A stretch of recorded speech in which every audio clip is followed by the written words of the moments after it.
انسانیت سے ہے۔ حضرت آدم علیہ السلام کو جب پیدا کیا گیا تو عشق نے حکم ہوا کہ آدم کو سجدہ کرو۔ جو عشق والے تھے وہ سجدے میں چلے گئے، اور جس نے عقل کو ہی سب کچھ سمجھا وہ سجدے سے انکار کر بیٹھا، اور وہ اپنے زمانے کا ابلیس کہلانے لگا۔ اور یہ آگے دیکھیے، آگے چلتے ہیں، عقل و عشق کے درمیان جو لڑائی ہے، یہی لڑائی کرنے عقل و عشق کی لڑائی۔ عقل والا جو ہوتا ہے اور عقل کے پیچھے جو چلتا ہے، عقل ہی کو اپنا سب کچھ مان لیتا ہے، وہ عقل والا کہیں شداد بن کر کے ابھرتا ہے، کہیں نمرود بن کر کے ابھرتا ہے، کہیں حامان بن کر کے ابھرتا ہے، کہیں فرعون بن کر کے ابھرتا ہے، کہیں قارون بن کر کے ابھرتا ہے۔ لیکن جو عشق والا ہوتا ہے وہ آدم صفی اللہ کی شکل میں نمودار ہوتا ہے، نوح نجی اللہ کی شکل میں نمودار ہوتا ہے، ابراہیم خلیل اللہ کی شکل میں نمودار ہوتا ہے، اسماعیل ذبیح اللہ کی شکل میں نمودار ہوتا ہے۔ اور میں آگے بڑھ کر کے کہنا چاہوں گا، جو عقل والا ہوتا ہے وہ اپنے وقت کا یزید ہو جاتا ہے، جو عشق والا ہوتا ہے وہ حسین اعظم ہو جاتا ہے، جو عقل والا ہوتا ہے وہ اپنے وقت کا ابو جہل ہو جاتا ہے، ابو لہب ہو جاتا ہے، عتبہ و شیبہ ہو جاتا ہے، اور جو عشق والا ہوتا ہے وہ ابو بکر بن کر کے ابھرتا ہے، عمر فاروق اعظم بن کر کے نمودار ہوتا ہے، عثمان ذو النورین بن کر کے نمودار ہوتا ہے، مولا کائنات شیر خدا بن کر کے نظر آتا ہے، حسین اعظم بن کر کے نظر آتا ہے، غوث اعظم بن کر کے نظر آتا ہے، خواجہ اعظم بن کر کے نظر آتا ہے۔ اور ایک جملہ میں کہہ دوں، جو عقل والا ہوتا ہے اور عقل ہی کو سب کچھ مان لیتا ہے وہ اپنے وقت کا تھانوی ہو جاتا ہے، نانوتوی ہو جاتا ہے، اور جو عشق والا ہوتا ہے وہ احمد رضا ہوا کرتا ہے، حضور مفتی اعظم ہند ہوا کرتا ہے، تاج الشریعہ۔ اس لیے جم کر کے بیٹھئے اور عشق مصطفیٰ کے سائے میں رہیے، اور عقل و عشق کے درمیان جو خط امتیاز ہے، اور جو عقل و عشق کے درمیان خط امتیاز ہے وہ ہمارے اکابر نے جو کھینچی ہے وہ آج تک چلی آ رہی ہے۔ اب میں یہاں پر ایک ٹھہر کر کے ایک بات کہوں، آج بھی ہمارے زمانے میں ٹوپی پہننے والوں کی کمی نہیں ہے، داڑھی رکھنے والوں کی کمی نہیں ہے، کرتا پاجامہ پہننے والوں کی کمی نہیں ہے، نمازیوں کی کمی نہیں ہے۔ مسجدوں میں جمعہ کے دن دیکھیے بھیڑ لگ جائے گی، عقیقہ اور ختنہ کرانے والوں کی بھی کمی نہیں ہے، لیکن عقیقہ اور ختنہ کے موقع پر جشن عید میلاد النبی ہر کوئی نہیں کراتا ہے۔ ہر ٹوپی والا عقیقہ اور ختنہ کے موقع پر سرکار کی محفل نہیں سجاتا ہے، ہر داڑھی اور ٹوپی والا سرکار کا جلسہ نہیں مناتا ہے، ہر نمازی سرکار کے محفل میلاد اور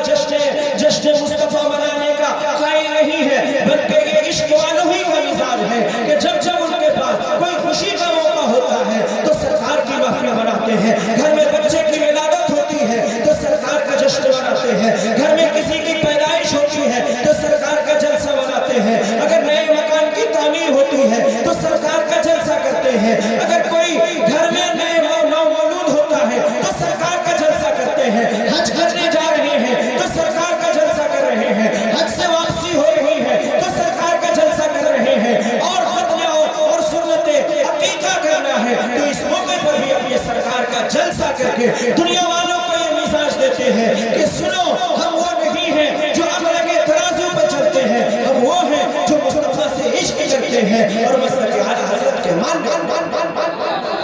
اور بڑے ہی قابل مبارکباد ہے حضرت مولانا صدام حسین صاحب قبلہ کہ انہوں نے تنے تنہا وہ کام کیا ہے جو پورے محلے کے لوگ کرتے ہیں۔ اتنا بڑا جلسہ کرانا، اور صرف جلسہ ہی نہیں، ساتھ میں دعوت طعام کا انتظام کرنا آج کی اس مہنگائی کے دور میں یہ جو ہے کہ عشق کا ہی کام ہے، ایک مرد مجاہد کا کام ہے۔ اللہ تبارک و تعالی جناب حافظ مولانا صدام صاحب قبلہ اور ان کے بھائی جناب نثار احمد صاحب قبلہ کی کمائی میں برکتیں عطا فرمائے، اور وہ دونوں بچے جو تابش محمد تابش رضا اور اقرا فاطمہ جو عقیقہ اور ختنہ کے موقع سے یہ محفل منعقد کی گئی، ان کے عمر میں علم میں برکتیں عطا فرمائے۔ اللہ تبارک و تعالی انہیں مسلک اعلیٰ حضرت کا پاسبان اور سنیت کا حفاظت کرنے والا بنائے۔ عزیزان ملت اسلامیہ، یہ عقیقے کی محفل ہے اور ختنہ مسنونہ کی محفل ہے، اور ان دونوں عنوان پہ میں چاہتا ہوں بہت زیادہ نہیں تو تھوڑا ہی بول دوں۔ عقیقہ کیا ہے؟ عقیقہ کسے کہتے ہیں؟ عقیقہ کرنا کیا ہے؟ اس بارے میں بہت سارے سوالات ہوتے ہیں۔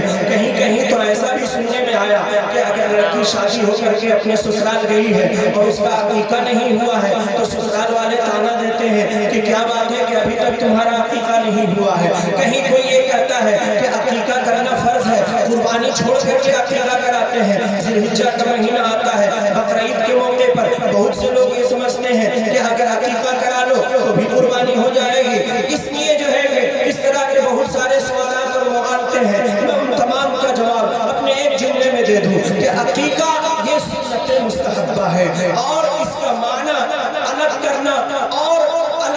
علیحدہ کرنے کے لغوی معنی ہے، اور شریعت میں عقیقہ کہتے ہیں بچے کی ولادت کی خوشی میں اللہ کا قرب حاصل کرنے کے لیے بطور شکرانہ جو قربانی پیش کی جائے، اسے عقیقہ کہتے ہیں۔ اور عقیقہ کا فائدہ کیا ہے؟ عقیقہ کا فائدہ پہلی بات تو یہ کہ سرکار دو عالم صلی اللہ تعالی علیہ وسلم نے خود اپنا عقیقہ کیا تو یہ سرکار کی سنت ہے۔ اور عقیقہ کرانے سے جو انسان کے جسم کی 360 ہڈیوں کے جوڑ ہیں، اعضاء کے جو جوڑ ہیں، یہ سب کے سب بلاؤں سے محفوظ ہو جاتے ہیں۔ اور حضور صدر الشریعہ علیہ رحمت و رضوان بہار شریعت میں بیان فرماتے ہیں کہ بعض محدثین کرام نے اس حدیث کی تشریح بیان کی ہے کہ عقیقہ کرانے کا فائدہ یہ ہے کہ جو والدین یہ چاہتے ہیں کہ اپنی اولاد کا پورا نفع انہیں پہنچے تو چاہیے کہ بحیثیت اپنی استطاعت کے مطابق اپنے بچے کا عقیقہ کریں۔ جو بچے بغیر عقیقہ کے دنیا سے چلے گئے، باوجود اس کے کہ ان کے والدین کو اس کی استطاعت تھی کہ وہ عقیقہ کرا سکتے تھے، تو وہ اپنے والدین کے حق میں سفارش شفاعت کی نہیں کرتے۔ ہاں اگر ایسا تھا کہ وہ بچے پیدا ہوئے اور اتنا موقع ہی نہ ملا کہ ان کا عقیقہ کرایا جاتا، وہ انتقال کر گئے، یا یہ کہ ان کے والدین کو اس کی استطاعت نہ تھی، تو وہ چھوٹے بچے اپنے والدین کے حق میں کل قیامت کے دن سفارش کے لیے رب سے جھگڑیں گے۔ یعنی جن کے چھوٹے بچے یا کچے بچے دنیا سے چلے گئے اور ماں باپ ایمان کے ساتھ دنیا سے گئے، لیکن شامت اعمال کے سبب انہیں جہنم میں جانے کا حکم ہو جائے، تو وہ چھوٹے بچے اپنے ماں باپ کے لیے رب سے جھگڑیں گے، یہاں تک کہ رب تبارک و تعالیٰ کی جانب سے حکم ہوگا کہ اے کچے بچے جاؤ اپنے والدین کا ہاتھ پکڑو اور انہیں جنت میں لے کر جائیں۔ تو اس میں تسلی ہے ان والدین کے لیے بھی جن کے چھوٹے بچے گود کے بچے انہیں دنیا میں ہی دام مفارقت دے کر ان سے پہلے تائے اجل کی بارگاہ میں لبیک کہہ چکے۔ ختنہ کیا ہے؟ ختنہ سنت ابراہیمی ہے۔ جیسے قربانی کے بارے میں صحابہ نے عرض کیا یا رسول اللہ یہ قربانی کیا ہے؟ سرکار نے فرمایا یہ سنت ابیکم، یہ تمہارے باپ ابراہیم علیہ السلام کی سنت ہے۔ ایسے ہی ختنہ کے بارے میں فرمایا کہ رب تبارک و تعالی نے حضرت ابراہیم علیہ السلام کے لیے جب آزمائش اور ان کا امتحان لینا چاہا، وَإِذِ ابْتَلَىٰ إِبْرَاهِيمَ رَبُّهُ بِكَلِمَاتٍ، کہ جب رب تبارک و تعالی نے چند کلمات کے ذریعے حضرت ابراہیم علیہ السلام کی آزمائش کی، ان میں سے ایک ختنہ بھی ہے۔ آپ نے 80 سال کی عمر میں خود اپنے ہاتھ سے اپنا ختنہ کیا، اور یہ ختنہ مسنونہ وہ ہے جو ہمارے مسلم نسل کو،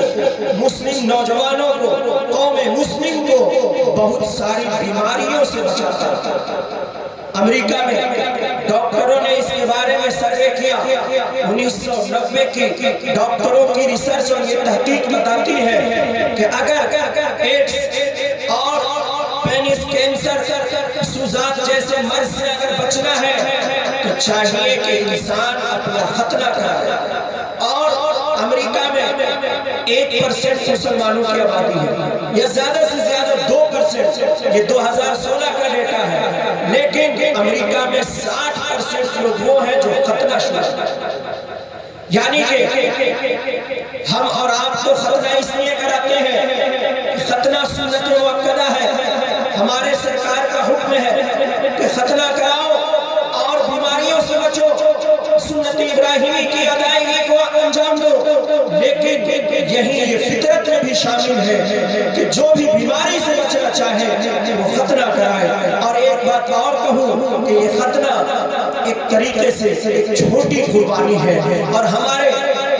قوم کے چھوٹے چھوٹے بچے بھی اس سے پیچھے نہیں ہٹتے کہ جب نبی کے نام پہ ان کی سنت کی ادائیگی پر اپنے جسم کے عضو کے کسی حصے کو کٹانا پڑے تو خوشی سے کٹا لیتے ہیں. جب یہ جذبہ رہے گا تو نبی کے نام پر جب گردن کٹانے کی باری آئے گی تو مسکراتے ہوئے نبی کے نام پر اپنی گردن.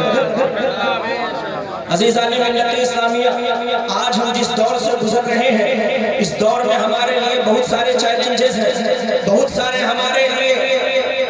مقابلے ہیں. کہیں تو اپنوں کا اختلاف، کہیں ذات پات کا اختلاف، کہیں رنگ و نسل کا اختلاف، کہیں عقائد و نظریات کا اختلاف. وہیں دوسری طرف ہمارے ساتھ یہ بھی چیلنجز ہیں کہ ہم علمی طور پر،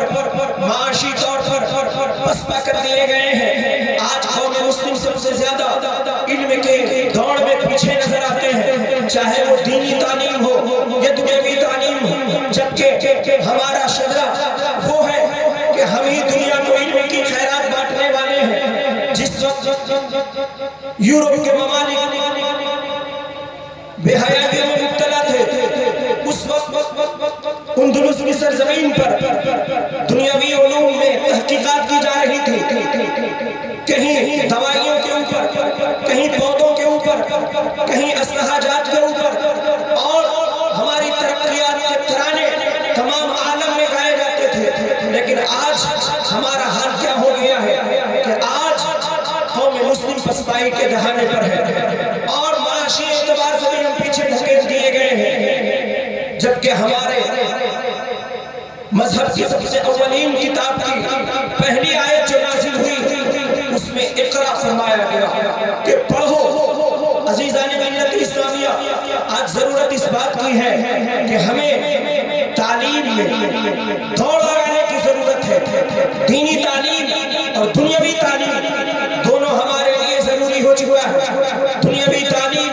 اس لیے ضروری ہے کہ تاکہ ہم اپنی بات، اپنی دینی باتیں بھی دنیا والوں کے سامنے پیش کر سکیں اور دنیاوی مثال سے ان کے سامنے رکھ سکیں. اور دینی تعلیم ہمیں اس لیے ضروری ہے تاکہ ہمیں حق و باطل کا امتیاز اور اس کی پہچان رہے. عزیزان ملت اسلامیہ،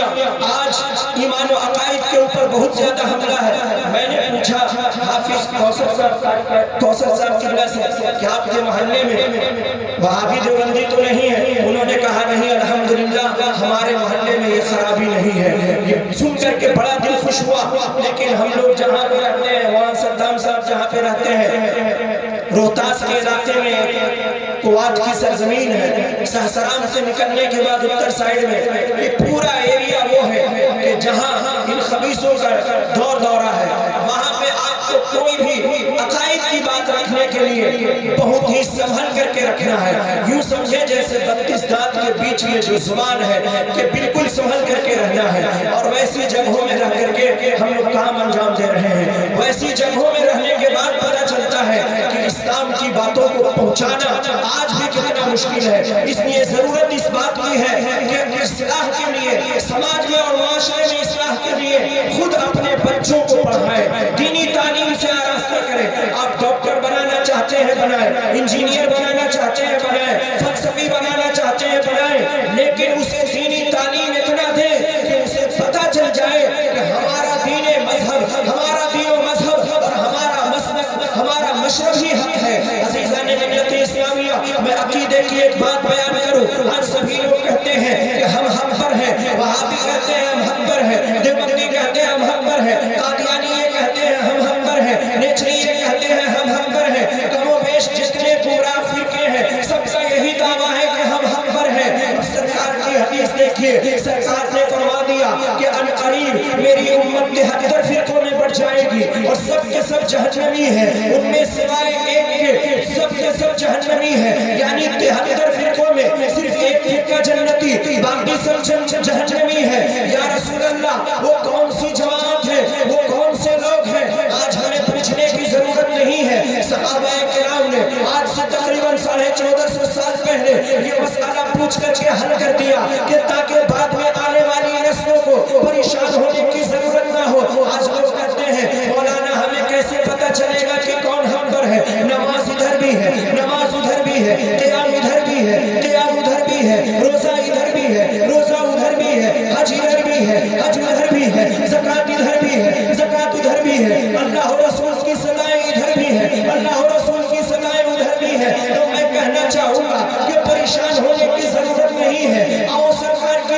میں سرکار نے اسی حدیث میں فرما دیا. صحابہ نے جب پوچھا یا رسول اللہ نجات پانے والا فرقہ کون ہے تو سرکار نے فرمایا ما انا علیہ واصحابی کہ جس طریقے پر میں ہوں اور میرے صحابہ ہیں وہی جماعت نجات پانے والی ہے. یا رسول اللہ آخر وجہ کیا ہے کہ آپ نے اپنا بھی ذکر کیا اور صحابہ کا بھی ذکر کر دیا. یا رسول اللہ اگر صرف آپ اتنا کہتے کہ جس پر میں ہوں اس پر جو بھی ہوگا وہ کامیاب ہو جائے گا, یہ فرما دیتے کہ یا رسول اللہ آپ یہ فرماتے کہ جس پر میرے صحابہ ہیں اس طریقے پر جو ہوگا وہ کامیاب ہو جائے گا. یا رسول اللہ اس لیے یہ عرض کرنا پڑ رہا ہے کیونکہ یا رسول اللہ جو نماز آپ پڑھتے ہیں صحابہ بھی اسی نماز کی پیروی کرتے ہیں. جو کلمہ آپ لا رہے ہیں صحابہ اسی کلمے کا ورد کر رہے ہیں. جو قرآن آپ دے رہے ہیں صحابہ اسی قرآن کی تلاوت کر رہے ہیں. تو جواب ملے گا کہ سنو شاداب اختر سنو,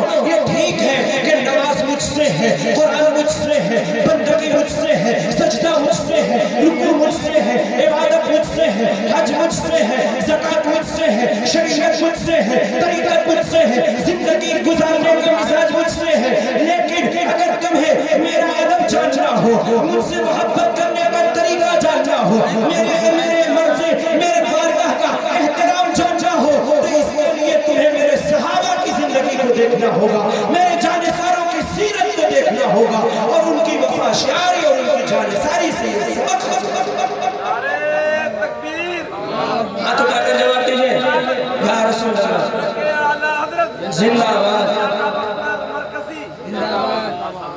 عزیزان ملت اسلامیہ, میں نے جو گفتگو پیش کی اس میں آپ یہ فرق دیکھنا چاہیں گے تو آپ کو بالکل روز روشن کی طرح سیاہ و سفید کی طرح واضح ہو جائے گا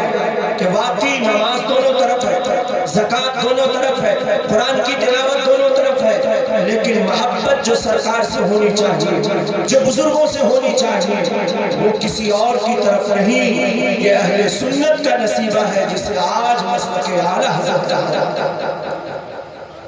اور ہماری زندگی جو ہے یہ اسی لیے ہے کہ ہم نبی کے لیے اپنی زندگی وقف کر دیں. ہم اور آپ جو یہاں بیٹھے ہیں کس کے لیے بیٹھے ہیں؟ اپنے نبی کے لیے بیٹھے ہیں. اور ہمارے نبی کی نگاہ دیکھ رہی ہے کہ ہمارے کون کون غلام بیٹھے ہوئے ہیں. حدیث پاک میں آتا ہے کہ جب کوئی مرد صالح اگر زمین پر اپنے زمین پر اللہ کے رسول کا ذکر کرتا ہے, درود کی محفل سجاتا ہے تو فرشتے اترتے ہیں, اس کا نام سونے کے قلم سے چاندی کے ورق پر لکھ کر رب کی بارگاہ میں لے جاتے ہیں اور پیش کرتے ہیں کہ مولا